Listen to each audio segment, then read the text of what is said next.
Some horror films feel staged. This one feels discovered, like evidence, like the camera arrived too late, or maybe too early.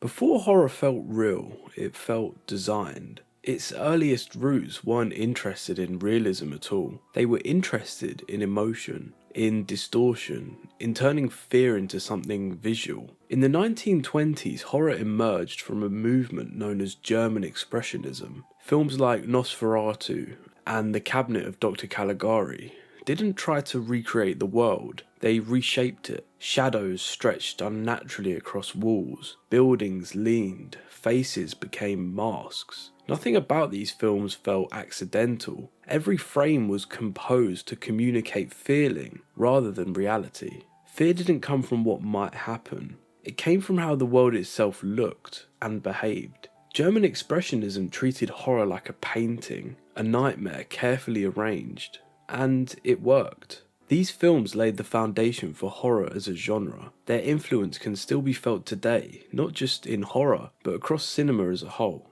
But there was always a clear boundary between the audience and the screen. You weren't meant to believe these worlds existed, you were meant to observe them. As horror evolved, that boundary remained. By the mid-century, monsters became more physical, more tangible. Horror moved out of the painted sets and into castles, villages, and flesh and blood bodies. The Hammer horror era introduced colour, blood, and a new sense of spectacle, with films such as The Curse of Frankenstein and The Horror of Dracula. But even then, horror was still theatrical. The violence was heightened, the performances were operatic, the fear was staged. Hammer films brought horror closer to the human body, but they never let it become uncomfortable in a real way. You could enjoy them, admire them, even have fun with them. Horror was becoming louder, but it was still safe. Then came Alfred Hitchcock. Hitchcock didn't present himself as a horror director, but his work quietly reshaped what horror could be.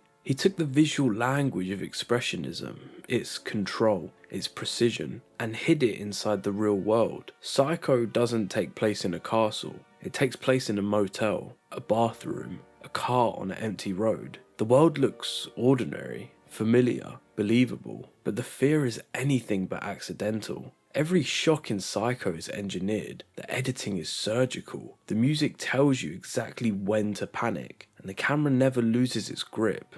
Even when the film breaks conventions, killing its apparent protagonist halfway through, it does so with absolute confidence and control. Hitchcock didn't abandon stylization, he perfected it. The violence in Psycho feels shocking, not because it's chaotic, but because it's precise. The audience is guided, manipulated, and led to fear exactly when Hitchcock wants them to be. This was horror refined. The monsters were human, the settings were real, but the experience was still tightly managed. You always knew where you stood. Even at its most disturbing, Hitchcock's horror reassured the audience of one thing: someone was in control. And that sense of control became the defining feature of horror for decades, until it suddenly wasn't. Because the Texas Chainsaw Massacre arrived in 1974, and it didn't refine horror any further, it removed the stage entirely. From the very beginning, the camera behaves differently. It doesn't announce itself, it doesn't frame fear, it reacts to it. Shots are unbalanced, the image is grainy and unstable. Lighting is harsh, natural, and unforgiving. The kind of light that doesn't flatter, doesn't hide, and doesn't care. There's no sense of comfort in the way the film looks, no polish, no distance. It feels fragile, as if the film stock itself could fall apart at any moment. This isn't stylization in the traditional sense, it's neglect. The film was shot on 16mm, often using available light, in real locations that feel worn down by heat and decay. Sweat clings to the skin, dirt stains the clothes. The air feels heavy, stagnant, suffocating. Everything looks exhausted. The world doesn't feel designed, it feels tolerated. That single choice changes the entire relationship between the audience and the image. Where earlier horror films guided viewers through fear, framing it, pacing it, controlling it. The Texas Chainsaw Massacre refuses that responsibility. The camera doesn't reassure, it doesn't linger for emphasis, it doesn't stop to help you understand what you're seeing. At times it feels as disorientated as the characters themselves. This is where the illusion begins. Because when a film stops looking authored, it stops feeling fictional. The lack of clarity doesn't distance you, it pulls you closer. The camera feels less like a storyteller and more like a witness, present but powerless. It doesn't feel like you're watching a horror film, it feels like you're watching footage. Violence plays a crucial role in sustaining this illusion, not because of how much is shown, but because of how little control surrounds it. Despite its reputation, the Texas Chainsaw Massacre is not a graphic film. There's very little blood. Many of its most infamous moments happen off-screen, cut away from at the exact moment you expect the image to linger. But the film never lets you escape what's happening. The chainsaw roars constantly, drowning out dialogue and thought. Screams stretch on longer than feels comfortable. Metal doors slam shut with a finality that feels industrial, rather than dramatic. Sound becomes the violence. Where most horror films rely on imagery to shock, Texas Chainsaw relies on implication. It allows your mind to do the work, and your mind is far more ruthless than any image could be. The absence of visual confirmation doesn't soften the experience, it intensifies it. You don't observe violence here, you endure it. This approach turns the audience into a participant rather than just a spectator. You're not positioned above the chaos, safely watching it from a distance. You're trapped inside it, forced to piece together what's happening through noise, movement, and panic. The panic extends to the characters themselves, especially Leatherface. Leatherface is often remembered as an icon, a slasher, a monster, but in the film itself, he doesn't behave like one. He isn't calm, he isn't confident, he doesn't stalk with intention or menace. He panics. His movements are erratic, impulsive, reactive. He doesn't appear to enjoy what he's doing, nor does he seem fully aware of it. He's responding to intrusion, not orchestrating terror. There's no sense of dominance or mastery, only confusion and instinct. This matters because it removes the crucial comfort horror often provides: pattern. In many horror films, villains operate according to rules. They move with a rhythm. They create a sense of inevitability. Even when they're frightening, they're familiar.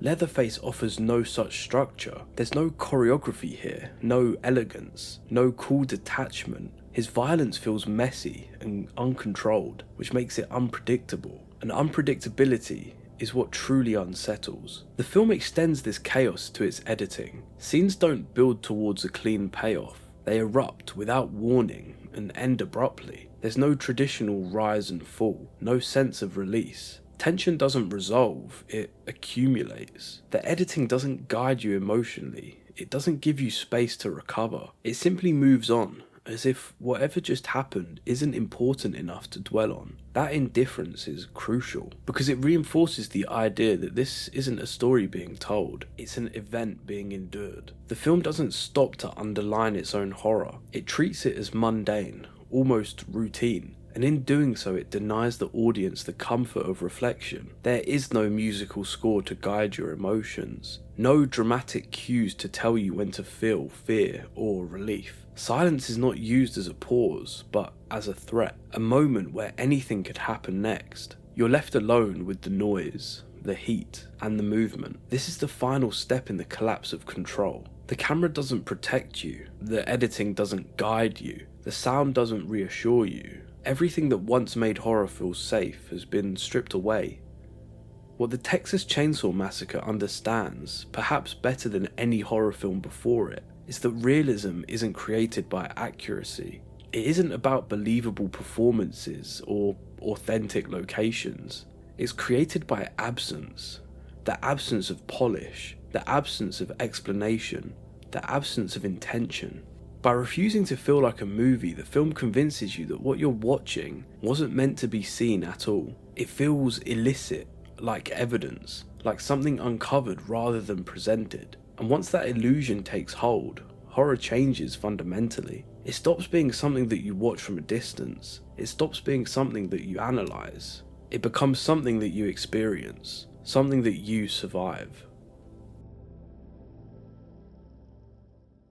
After the Texas Chainsaw Massacre, horror never fully went back. Not because every film tried to copy it, or because it created a single formula to follow, but because it introduced a new possibility, one that horror couldn't unlearn. The idea that fear didn't have to be staged. The idea that it could simply be witnessed. In the years that followed, horror began to absorb this shift in subtle ways. Films didn't suddenly become uglier or more chaotic, but they became more restrained, more interested in implication rather than spectacle, more aware of how much fear could be created by withholding rather than revealing.